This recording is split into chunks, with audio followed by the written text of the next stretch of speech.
if you Google the Game Peace Summits in the 90s, when you see how we was able to galvanize 10,000 young adults to march from 37th Street to downtown to avert a school teacher strike, to where some of them realized that we're going to help the teachers get paid, we might as well go to school. These are things that we have done. So that's a plan that can work. One of the most important things, you have a captive audience in alternative schools. The reason it's an alternative school is because the same population that we're trying to reach are the ones they want to allow into the school.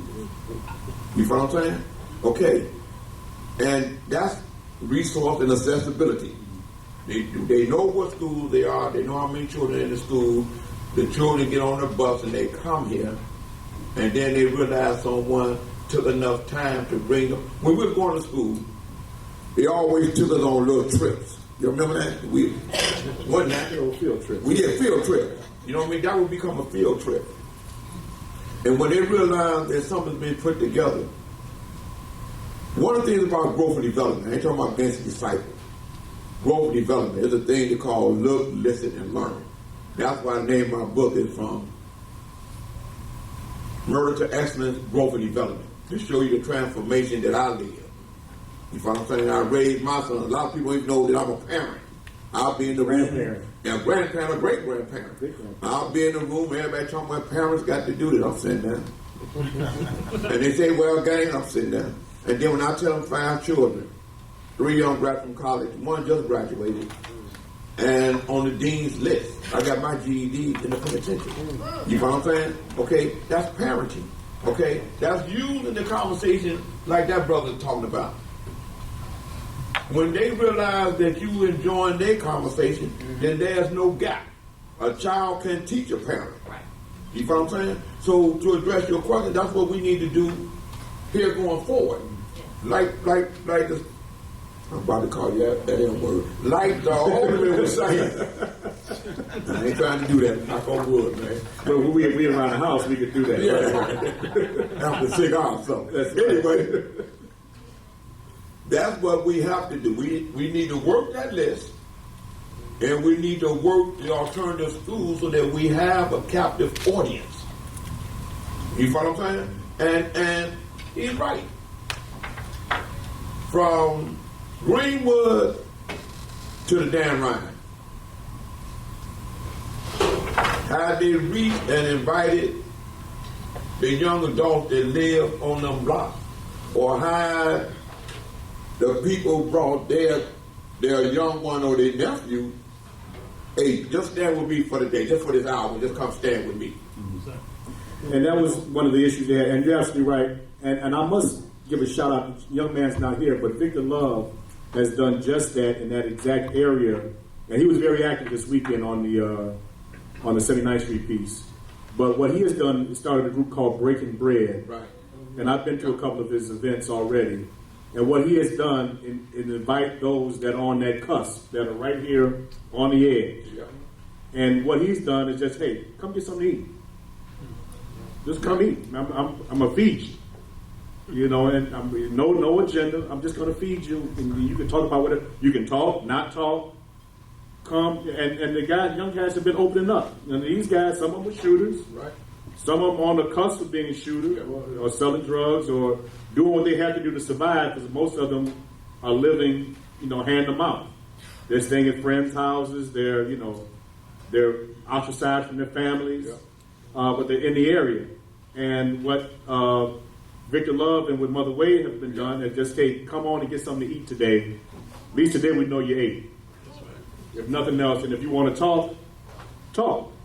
And it's got a lot of elders, people my age and older, or my age group and older, just sitting around, just wanting to engage the young man. And this is gender specific. I mean, it's no slight, but sometimes boys have to listen to some men so that they can become men. They're not going to know what they don't see. So this is gender specific. It's for men and for young, and these are boys. Come on, these aren't men. These are 15, 16-year-old. These are boys. need to learn to see a man and learn how to be a man. You know, what they see is on TV or on rap videos or whatever they listen to. You know, they're not seeing a guy, you know, like Gator who's had that experience but doesn't want you to live that life like he had to. Right. He didn't want his son to live that life, and he chose to make sure that his sons did not live that life. You know, that's why I always appreciated about Gator, coming up with Gator as a youngster, a little younger than Gator, but we had stayed friends for so long because, you know, I watched what he was trying to do, and I felt that I can play a role in that to help, because I had a father that guided me the right way, but I wanted to make sure, this was before I had children, I was making sure that I did the right thing, so when I did have children, I can go around the path. And Gator understands that because he knew when we were having gang meetings, That's right. I brought my infant daughter. That's right. And I started those conversations saying that I'm here with my daughter was barely able to walk. Gator was barely able to walk at that time. And I would start the meetings off there, you know, I'm here with my child to show you that I trust you guys here in this room. And we were in a room with stone cold killers. There wasn't no, you know, maybe killers. Right. See, you remember this was in the early 90s. We were in a room with, I was in the room with stone. And it's funny how to see a killer break down with a little girl, you know, just playing, you know. All these guys are sitting there playing. They do my daughter, they're playing with my daughter. They were just, you can see the look, how they just broke down and changed to just a man, you know, a man with a little baby. And yes, man, go right ahead. Hello, everyone. My name is Tanya Bidwell, founder and CEO of Trusted Wealth Builders. I'm wondering, I focus on helping emerging entrepreneurs move past stuck into action to understand the real intricacies of business ownership as opposed to consulting. So I'm wondering if you all have any game plan on addressing the younger individuals from an entrepreneurial perspective, because we know, although they're shooting and doing different things, a lot of it is based on, you know, they need money, they need to eat. So are we addressing something that will help them do it from a legal perspective, and they can still make the same amount of money or more, but just on a legal way? Yeah. I've done it. I created a whole profession as an urban translator. And how I was able to do that is when Aaron Patterson had jumped on both his lawyers in the courtroom, and he didn't trust the police officer, the state's attorney, or the judicial system because he was on death row for a murder that he didn't commit. But because he was a shooter, and all the enforcers from different organizations, we understood one another. Okay? We understood one another. And one of the things is this. I helped a lot of people get elected to office. Only one individual helped me. That was Cook County Commissioner Jerry Butler. So I created a whole profession as an urban translator. I charge individuals $75 an hour. Now they ask the first question, what do that mean? That's the only free consultation they get. The next one is for me to explain it to you is $75 an hour. I became political consultant instead of a volunteer. Okay? And it went from there. I didn't become a full-fledged entrepreneur until I was 59. I made a decision that by 60, I'm not asking for a stipend, I'm asking for a retainer. Dr. Harrington, you want to chime in a little bit? A long time ago, I was the director for Habitat for Humanity. And Habitat for Humanity has what they call the Restore, which is their version of a Home Depot, pottery barn type of store. Right? And I met Mr. Rettiera when I was running that.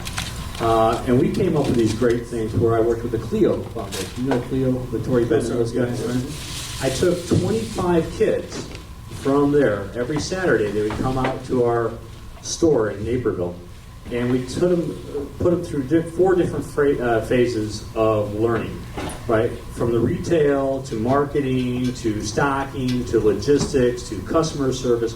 All these things were done. Now, out of the 23 kids, ages 16 to about 22, I only had 6 that completed the 10-week program that the city was paying them, I think, $8.50 an hour for their job. They got 10 or 20 hours a week, and we put them all in that during that weekend.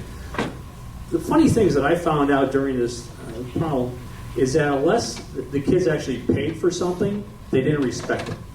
All right, and what they had to pay for was to get on the bus that we provided out there from first student to pick them up at Clio and bring them out and then bring them back. Right. I heard so many excuses why they didn't have the money to get on the bus. $4 or whatever we were charging. I forget it was. And then the kids started saying to other kids, and this is where I found out, I was like, I'm not going to pay that money at all. I'm just going to do this. Well, that stopped really quick when I told them that this is the last bus ride that they're going to get, and if they wish the job, then they're going to have to take the train, which means you have to take the L out to, Union Station out to Naperville, and then get from Naperville to our store. Well, I had 5 of the kids who stayed, did that. And they said to all their friends, they're not playing. This is what you're going to have to do. And then Tori Bennett, smartly said, I will make sure we take it out of their paychecks and pay the bus director directly. And that was fine. But my whole point is, kids or even young adults don't realize what they have until you take something away. Yeah. And we have to be more responsible people as a community, as a parent, and take those things away. Because we are in a society that I feel that we all grew up where we wanted to do better, and our parents wanted us to get certain things that they didn't have. But we're in this mentality nowadays that our kids have to have everything that's out there. They got the new iPhone, they got to have an iPad, they got to have Jordans. They got to have. Where's the word work? When I was a kid, my mom was a nurse, right? Working 2 shifts at Westside Hospital. Franklin Boulevard, which became Sacred Heart of Mary later, right? Saw the worst of the worst out there. He said, yeah, you want it? Go get a paper route. You want it? Go rake some leaves. Do that. That's the beginning of entrepreneurship. That's the beginning of a business. That's the beginning of thing. When I hire people and stuff, when I was a trader on the floor for many years and ran Chase Manhattan Bank and those guys, I would ask the person, what was your first job that you ever had? And if that person said to me they had a paper route, I hired them no matter what education they had. Because that person had to deal with customer service, had to deal with billing and receiving, had to deal with logistics, had to deal with all these things, right? And had to have the entrepreneurial sense to go get more clients because people weren't paying, right? But when we do these things, this is what we have to start doing. We have to start taking away things and making sure they work for it, not just give them things. Right. All right? And these things that we do nowadays where everybody gets a participation trophy, what the hell are we teaching our kids? There's a winner and a loser. Ask the alderman when somebody runs against him, they lost. They didn't get, by the way, we're going to make you deputy alderman. Doctor? Yeah. Dr. Harry, Yeah. why would the bill not pass, don't they want Illinois to win? We talk about, the Second Amendment right, and we talk about guns don't kill, but somebody is a shooter. So why in the world would somebody... Why wouldn't they pass that bill? Why would they not pass it? Well, we have several theories, right? One's the NRA, always, right? Everybody who's a Second Amendment or right feels that this is an infringement on their rights. Well, you know what? It's not stopping you buying a bullet. You can still buy a bullet and load your gun, and if you want to go and shoot someone, well, we'll catch you. Better. But that's one reason. And I think the will of the people like yourselves need to make sure Mr. Sawyer and the other people, the governor and your state reps, and let's just say, I know about this bill. Why aren't you doing something instead of feigning these public marches of peace? Because let's face it, how many have worked? Last year we had all those marches. Did they work? No, we have more murders now than we did last year. And we have more murders from before. Do you know how many people were killed in Chicago over the last 10 years just from the gun violence? Over 10,000 people. You know how many people are just injured? No, that's 15,000 people. You know how many people are killed in Afghanistan and Iraq over the last same time? Less than 500. Wow. So, who's the real war zone? Right here. We're right here, folks. So it takes the alderman, it takes the state senator to say, we're going to stand for the community and make sure someone's accountable instead of always going and saying, we need to get guns, because let's face it, you're not going to get the guns. There's too many guns. But we can't promote accountability through these type of things. Again, we do it for chicken, we do it for ice cream. If Chipotle's can know that some farmer took a crap inside a field, then we should know that where these bullets are coming from are killing our kids. Yes, thank you. Go right ahead. Yeah, I'm Michael Anderson. I'm an artist illustrator. Been in business over 30 years. A lot of people call me T-shirt man, but they don't know I do a lot of work in the public school system. I do economic development along with my programs. I do meal programs. What Mr. Ayrton was saying, Dr. Ayrton was saying, is very true. When I teach children about economics, I talk about just straight, where did your shirt come from? Did you buy that shirt? Did you make that shirt? That's a nice shirt. And then they start to tell me where they bought it from. Then I trace them back all the way where that shirt came from and why it cost $15 versus the $2 that was made. There's nothing wrong with that. Markup is important for us to make a living. So when a child come to me and asks about a T-shirt, they want it free. This is the problem. They've been getting free stuff for so long that that's a form of slavery. When they get a free book bag, that book bag was bought by somebody. Somebody made some money off that book bag, but they give it to the child. But it didn't come from that neighborhood. Nobody made money in that neighborhood off that book bag. Are y'all following what I'm saying? Yeah. So what they seem to say, they want everything free. I can tell you how many times they come up and say, how much is that shirt? And I'm tempted to give it to them. I'm tempted. But I can't do that because I have to teach them. Son, this shirt costs so much to make. If you bought it for $15, for instance, a $10 shirt versus a $15 shirt, I'm just giving a scenario. A $10 shirt I can eat and somebody else can eat, but we can't reproduce. Because I got to eat for $5, or vice versa. I can eat and I can reproduce, but I can't pay anybody. But if I have a $15 shirt, I can pay somebody, I can pay myself, and then I can reproduce the product. So that's economics, isn't that right? That's a simple economics. And when you teach them that, we got to keep doing that ongoing. Now I'm starting with 2nd, 3rd, and 4th grade. I'm starting with the ant. Anybody know anything about the ant? One of the ants is a harvest ant. They store food in the summer for the winter. Anybody know how long ants' lifespan is? About 2 to 3 months. So who are they storing it up for? So we have a character called Annie the Ant. We start with 1st and 2nd grade. Say Annie is storing food. She's eating right now, but she's storing food for the next generation. So when we start teaching them things like that, principles, it's all around us. And I don't kill ants now because they my friends, but the point I'm making is we need to start early and stop giving them free stuff, and they're not working for it. I have one. Young lady then behind you. Hi. Good afternoon, everyone. My name is Rhonda, and I'm the president and CEO of Blue Horizon Insurance Services. And I'm really enjoying this panel that we have today. As we all know, everyone in this room has a vital, important part to play in making changes in our community. And me, as an insurance agent, I live in Inglewood, I work in Inglewood, I play in Inglewood. Me as an insurance agent is to make sure that all our children have insurance. I know it's a subject that we don't like to talk about it, but far too many times with the crime, the statistics that you stated, how many of those families have insurance on their children or on their family? So when that death occurs, not only are we dealing with that burden, we're also dealing with that financial burden of the family. So as an independent agent, I have an array of products that I promote. And this is my pride and joy. It's for $25,000 worth of coverage that only costs $70 a year. This is a product that I found that I make literally no money of it. But my concern is to make sure all my babies have insurance in my community. So with this particular plan, it's $70 a year. It's $25,000. As long as you get it before you're 18, you can ride it until you're 30. Not only is it guaranteed your insurability, it's also teaching people about about being insured. This is a very, very, very, very small price to pay. I'm sure we've been bombarded with GoFundMes. I'm sure some of the ministers here have that issue that they're doing where we as a community are not protecting ourselves.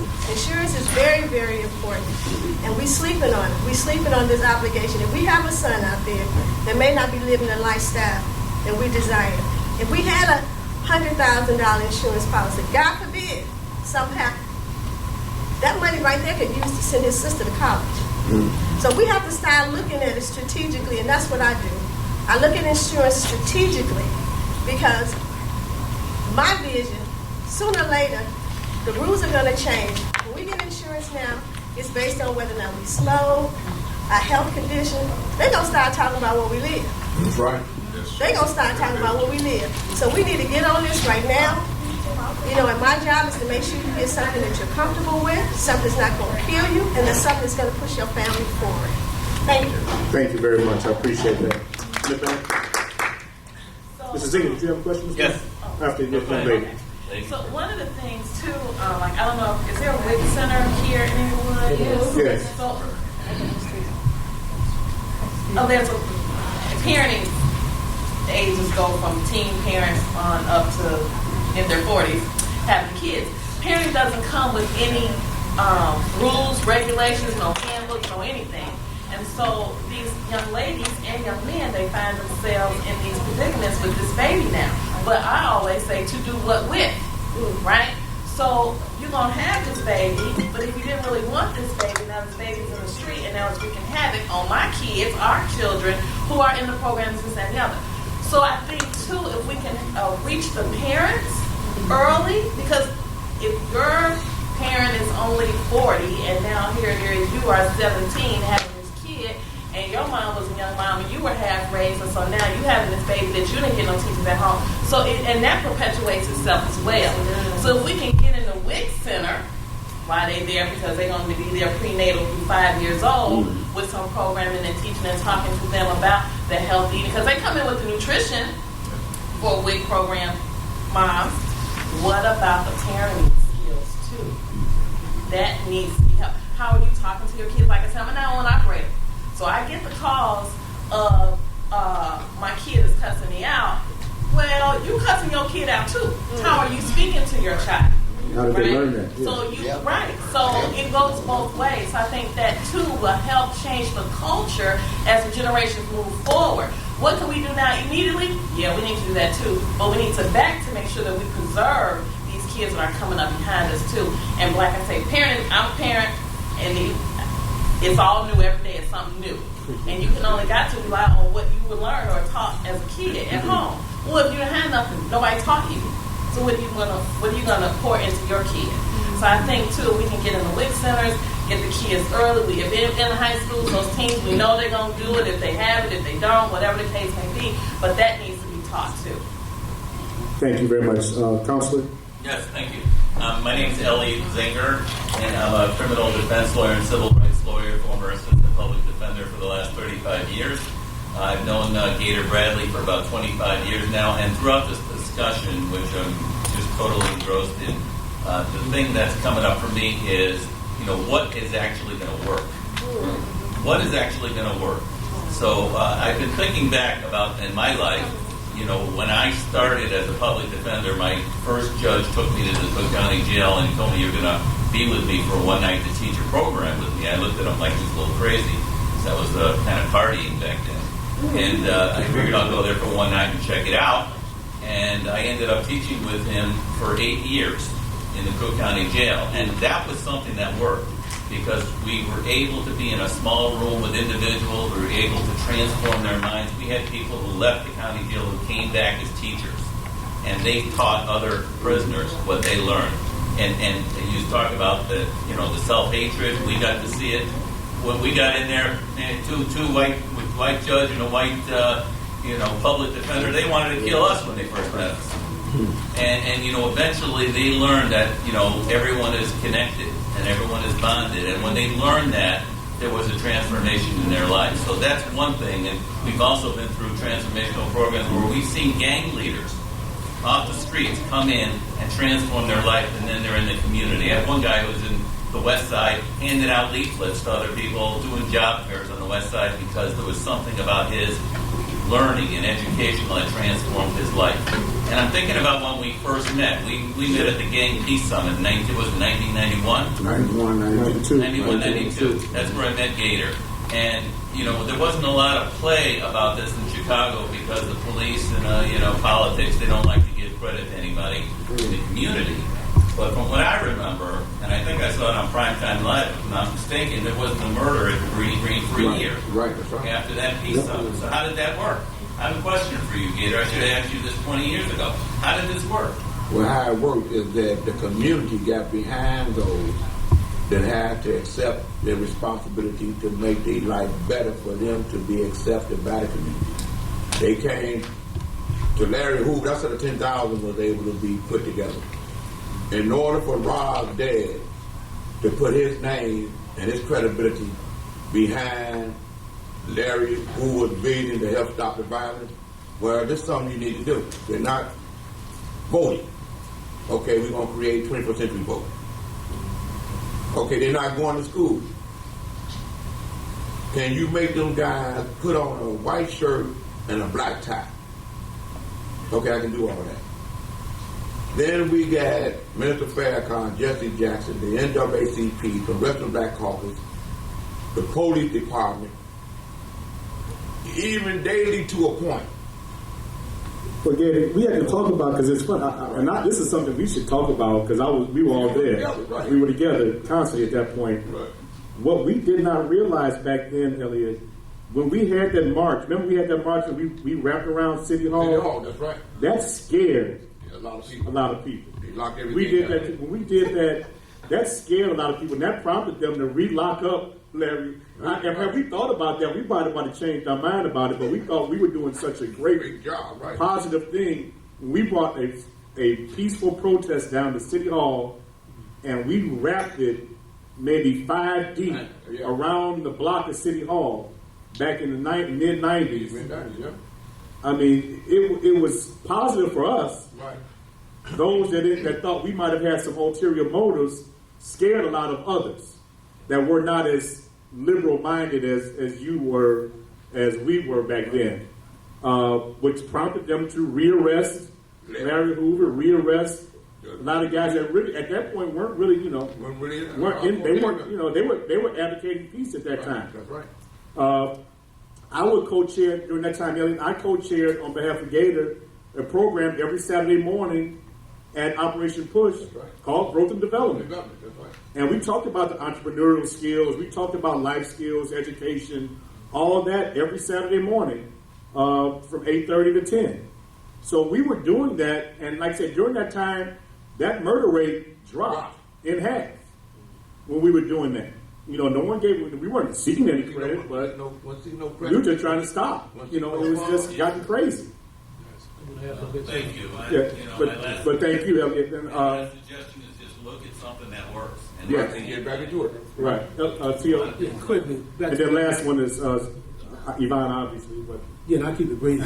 The young lady, just to add more to answer your question earlier, the reason you see a lot of young guys hanging out on the streets, and you may not see them in other communities, is because you got high levels of unemployment. I grew up in here in one of the projects and in the Avalon Park community on the south side. We all used to hang out on the street, shoot dice on the corner, and we used to hang out in the hallways of the projects and all that stuff. That just happens in our community. I'm not saying it's right, but the thing is, we got to find a way to employ a lot of these young men out there.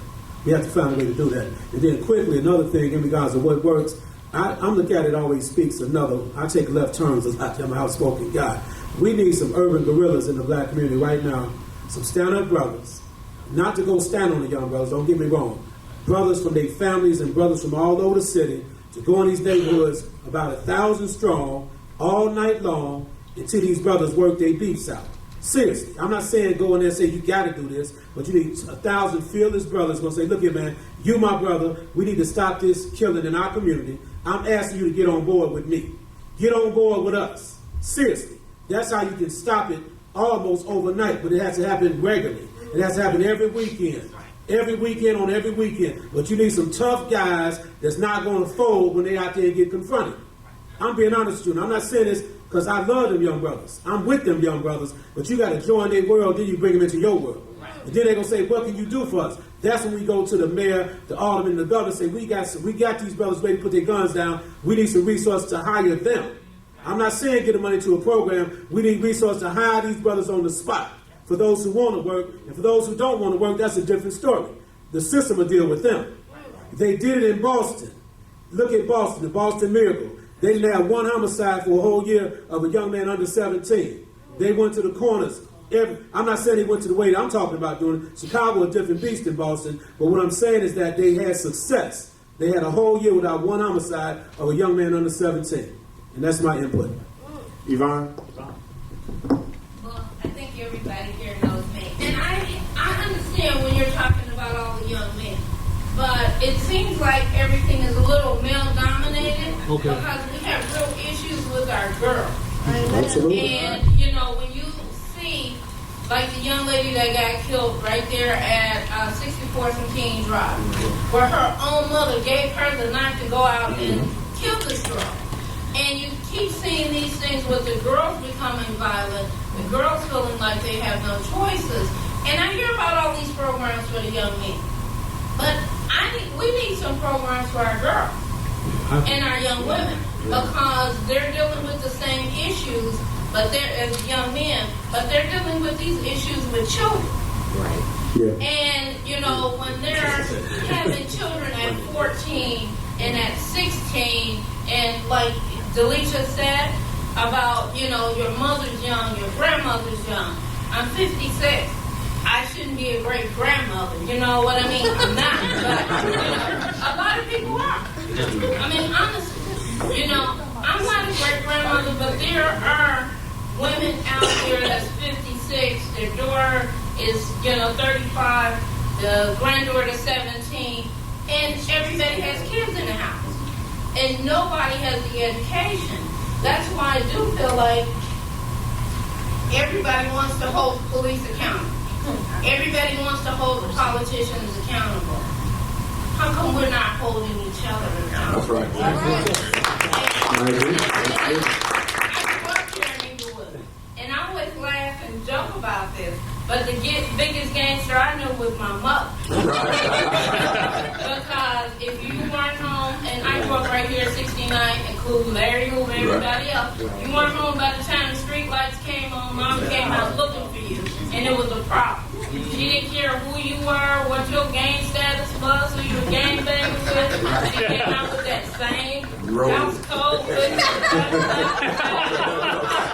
and everybody said, your mama coming. And that fear would come in your heart, and before you turned around, she was there, and she was dragging your butt back home. She didn't care if you were Larry Hoover or anything like that, because his eyes got big, and he turned around and said, I'm sorry, Mom. Right. Because that's what it was, and if our parents were accountable. Absolutely. And one thing my dad that's 89, he said, I dropped out of school during the Depression when I was in 6th grade to help feed my family. But I managed to put 6 kids through college, high school, everything else, and have a stable home, working 4 jobs to feed my family. I'm surprised that now with people with more education than I had, and most of the people that I've had, know that they can't figure it out. And he just can't understand why our kids have more confidence to go on the corner to sell drugs, but they blame people in the Arabic community for having a store. And it takes more skills and more intelligence to, hey, be on that corner, have your lieutenants out here, do all of this, than to go there in that abandoned building and open up your own store and create your own enterprise and create some wealth for your family. So what I'm saying is, what are the solutions? We can talk about the problems all day. What are the solutions are we going to get into? I personally don't like the fact that I went to CBS, it was a vocational school. When everybody graduated from CBS, they had a career, not going to look for a job at Walmart, because they had a trade. Absolutely. So I'm asking, when are we going to bring trades back? Not for just our guys, for our young girls as well, because the only trade our young girls seem to know is going to beauty school. And there's a lot of things out there. So what are we going to do? Actually, it's great that you mentioned it. I wanted to close off on that, but I wanted to get the young lady her last question. I saw her raise her hand, but I wanted everybody to answer that as we close. But young lady, I know you had your hand up for a while before I closed out. Hi, my name is Barbara Thompson, and I run different organizations. I'm with the Lake Park Defense Association. I'm also with National Black Wall Street, and I'm friends with Yvonne Spears. And I have 4 daughters. One is 32. She's a lawyer at in Portland, Oregon. I have a 20-year-old. She's in Galesburg. And I have a 19-year-old. She's in college as well. And a 16-year-old. They're all girls. What we need to do is be about it and stop talking about it. I am the type of mother. I got a husband. Been with him since I was 4. But I am the mother. I'm a no-nonsense mother. I'm not trying to be my daughter's friends. I told them that. Okay, so when my daughter said, Mama, can my boyfriend spend the night with so-and-so? Mama say spend the night. I said, guess what? I said, the only boss gonna be in this house is your father. I don't play that, okay? So these parents are trying to be their friends of their kids, and they're trying to babysit them. But then, when the system gets caught up with them, then you want to send money and put money on the books. Unfortunately, last year I spent 30 days in the county, okay, because I was taking up for my daughter. But the system is so bad that while I was there, I learned that 30% of the women in there don't have high school diploma. They can't even read. They spend all their money on commissary. Every Friday, they got to have money on their books by Tuesday. They spending $100, but they got a public defender. I said, y'all can take that $400 and get you a real lawyer. I said, guess what? Because just what it is, a public defender. That means it represents everybody. But a private attorney, he's going to come there and communicate with you. A public defender send you the day of your case and help you out. So now I am in a position that I'm suing the correctional center because I got put in there wrong. But I'm telling you this, we need to take 5 kids off the street and try to mentor them. I work with Lake Park East Tennis Association. I was the president. I took kids to Great America, down there to Buckingham Fountain. These kids don't even go out to community. Right. They don't even know how to go nowhere because nobody teach them. But we want to sit in our cars in our offices and say we helping people. You got to show it, be about it, do it, walk the walk, don't talk the talk. I'm so tired of people getting up in the political area and saying, oh, I do this, I do that. Do you know the kids in your neighborhood? I live on 47 in Prague. You know what they call me over there? Auntie Barbara. I feed the people up under the L every holiday. I ask for donations, I don't even get them. I have to go to Prophetess and Apostle Outlaw to get donations. I ask people to come in and say prayer with the kids. A lot of the kids, they just need attention. They crying for help.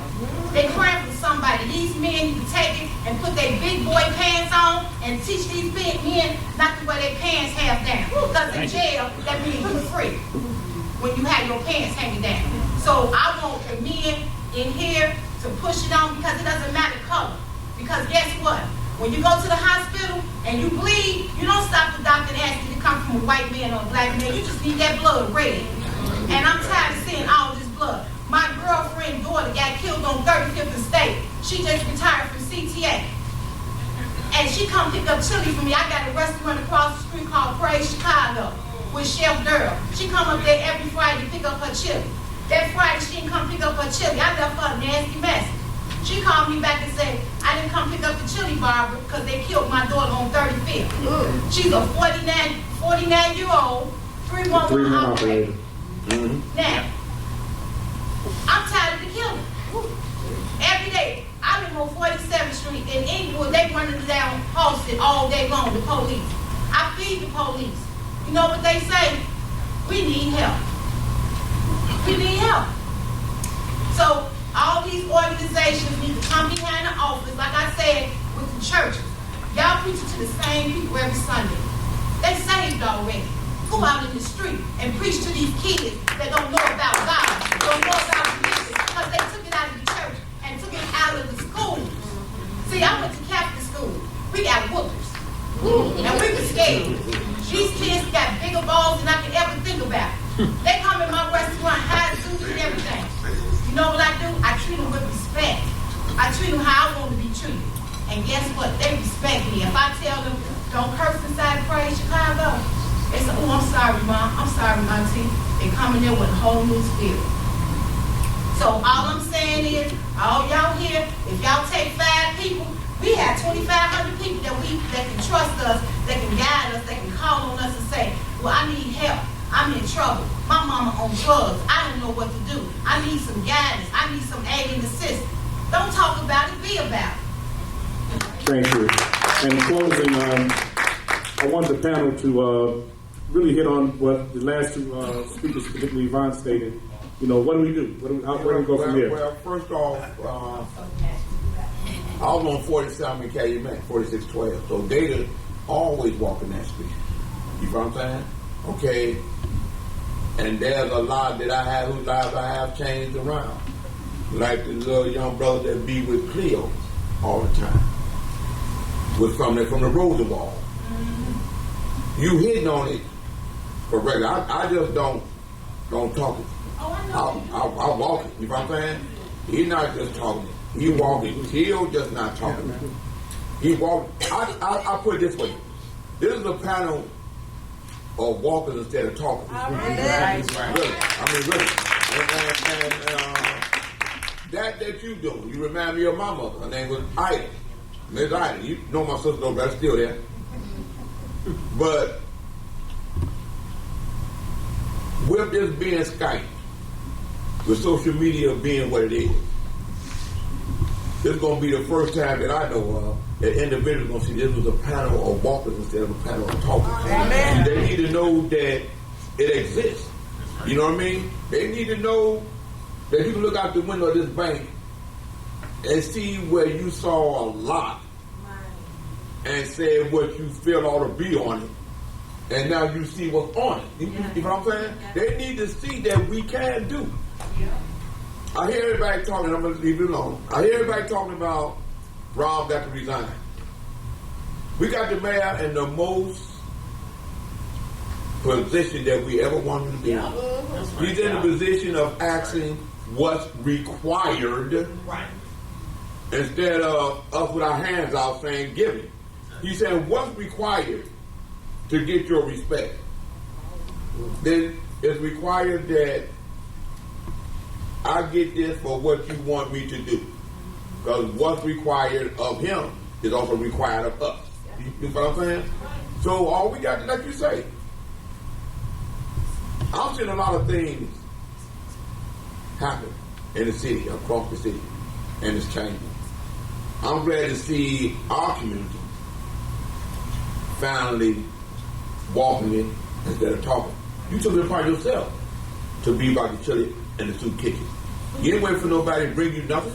You know what I'm saying? Once they saw that you had it going, they saw the people that was coming there, they realized they had to invest in it. So I'm with you. I'm 24. You call me and I get permission from my wife. When our phone go off, whatever time it is, you know what I mean? Because I'm right there next to us. You know, I ain't out there, looking for Alabama. Okay, where do we go from here? Yes, where do we go from here? Yvonne kind of posed that. Yeah. How we go forward? Yeah, I mean, I think when I listen to all the different tactics, I look at the way we have to attack our community is the same way we do the military. We get the Air Force, the Army, the Marines. We get everybody to make sure that we attack and do what we have to do. And that's that we have to create peace in our community. We have to get that list of 1,300. We have to interrupt those killers. We have to track the bullet. We have to do me burial. Is it me burial? We have to do rage. We have to do economic development. It's so multifaceted that is not one solution. Because if it was, it would happen already.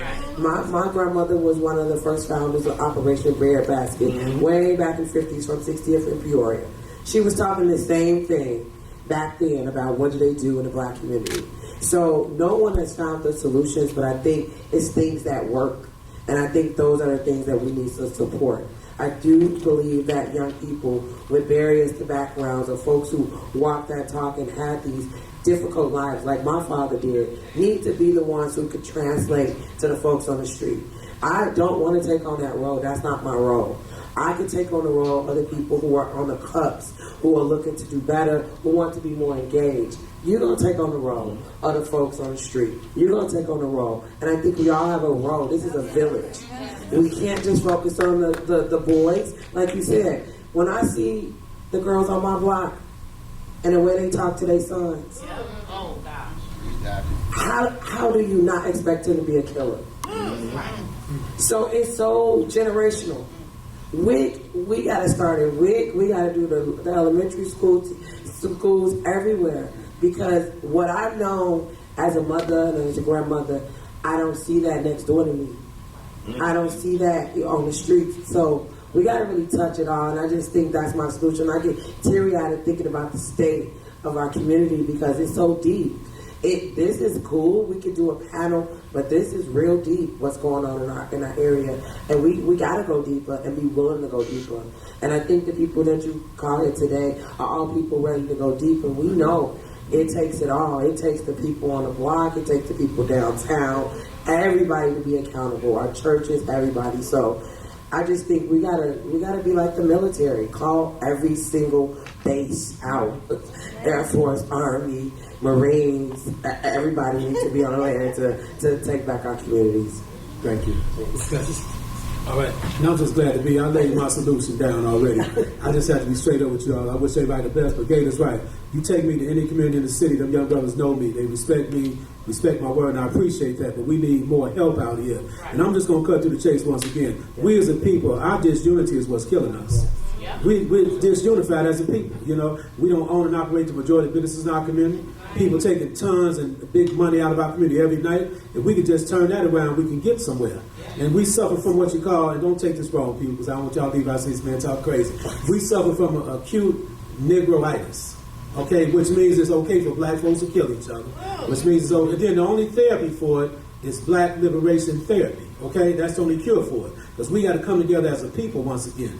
We're not against white people. I'm not against nobody. I love all human beings. But we as a people have been beaten down so long. That's a condition that we've come up with. And I have a whole write-up about it. I have a master's degree. Don't get me wrong. I'm a professional, brother. I understand all this stuff. But I love my people. But we suffer from Negroitis, okay? And that means we forget too quickly. When other people do some harm to us, we forget. But we will not forgive our own people for nothing. Okay? This happened for many years. If you're interested, let me know. I'll give you a breakdown on Negroitis, all right? Take it easy.